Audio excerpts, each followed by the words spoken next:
L'avertissement de l'Organisation mondiale de la santé intervient après que plus de 40 athlètes des Jeux olympiques de Paris ont été testés positifs à la Covid-19.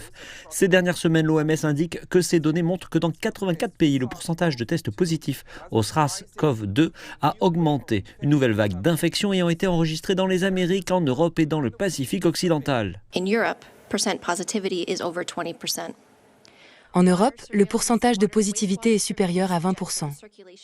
La surveillance de l'eau et des eaux usées suggère que la circulation du SRAS-CoV-2 est 2 à 20 fois plus importante que ce qui est actuellement rapporté. C'est significatif parce que le virus continue d'évoluer et de changer, ce qui nous expose tous au risque de virus potentiellement plus graves qui pourraient échapper à notre détection et ou à nos interventions médicales, y compris la vaccination. L'OMS indique qu'elle travaille de concert avec les autorités de Paris en prenant un certain nombre de mesures pour prévenir la propagation des maladies infectieuses. Elle indique que davantage de gens que précédemment portent des masques lors des Jeux olympiques. L'Agence des Nations Unies pour la santé s'inquiète que de nombreux pays ne communiquent pas leurs statistiques sur la Covid-19. Les taux d'hospitalisation, selon l'agence, ont augmenté dans les Amériques, en Europe et dans le Pacifique, mais seuls 35 pays et territoires fournissent des informations pertinentes à l'OMS.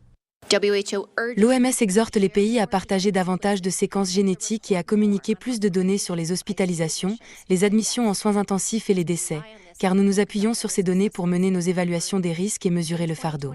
En 2024, 35 pays ont communiqué des données sur les hospitalisations, 24 sur les admissions en soins intensifs et 70 sur les décès.